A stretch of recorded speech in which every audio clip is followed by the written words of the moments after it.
All right, good afternoon. Welcome to the 12 News Connected Desk. I'm Keith Grant. We've got a fake company out of Salina that scammed people out of 30,000 people. We'll give you more on this alert from the Better Business Bureau. First, we're going to bring in meteorologist Ross Jansen. Right now, though, happening in western Kansas, the rain moving in, headed east. This is just round one, right? Yeah, this is just a preview of what some of us are going to see moving into Friday. But yeah, it looks really nice. I mean, this is the start of some maybe real fall weather that we're going to see back in western Kansas. But this is the same system that was churning up some snow out in the Sierras just a couple of days ago out near Lake Tahoe. And now the cold front, the entire storm system is moving into the plains. And there we go. We've got some rain and we've got some thunderstorms out there too. So it's nice to see some active weather back in parts of Kansas. Now the radar is showing the thunderstorms stretching from around Leota and Tribune up toward Goodland and Colby. And there are some thunderstorms, and you're going to see the lightning strikes come up here on the radar just to the east of Goodland, extending up toward anything Atwood. Severe, Ross? Nothing severe here. Okay. No, it's just some pockets of heavier downpours. And really the risk of severe weather tonight and again tomorrow is incredibly low. On the higher end of the storm, maybe some nickel-sized hail, but that's probably stretching it a bit. That line of storms, by the way, is not going to move too much to the east. So as expected, the active weather is going to remain in northwest Kansas. And future track all the way to 8 o'clock tonight, still in northwest Kansas. So that's what we mean. This stuff is not in a hurry to go anywhere.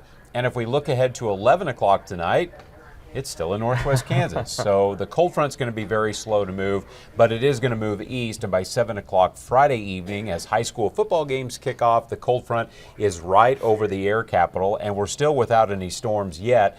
But as the evening wears on, the chance will be ramping up. By 11:30, I think we'll see some active weather from Medicine Lodge and Wellington up through Wichita, the Kansas Turnpike.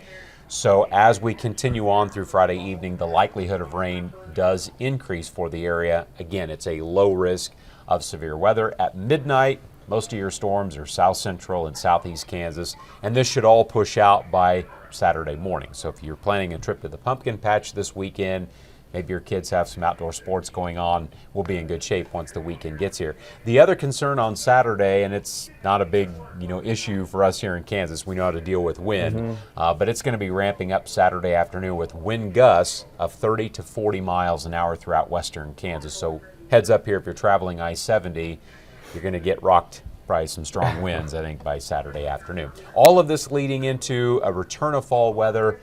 Just one heads up here for Sunday morning, northwest Kansas flirting with frost. Oof. Something we haven't talked about much lately because it's been so darn warm, but this weekend is cooling down. And finally, we're getting closer to that. It should be no surprise, though, in mid-October that frost is getting closer. Yeah, we're almost a little overdue.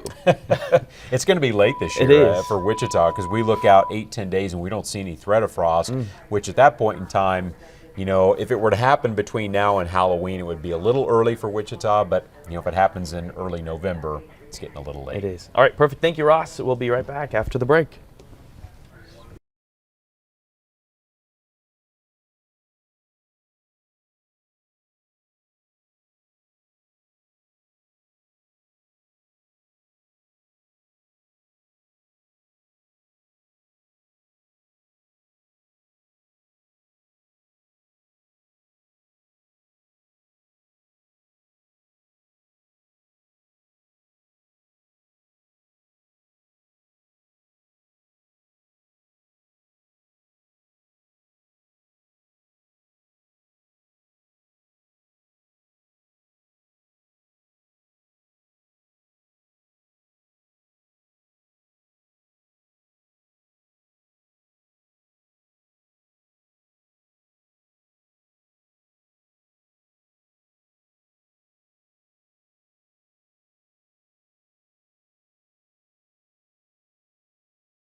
All right, welcome back. A fake company saying they're based out of Salina has scammed at least 3 people out of $30,000. The BBB sharing this warning for you so you don't also lose potentially thousands of dollars.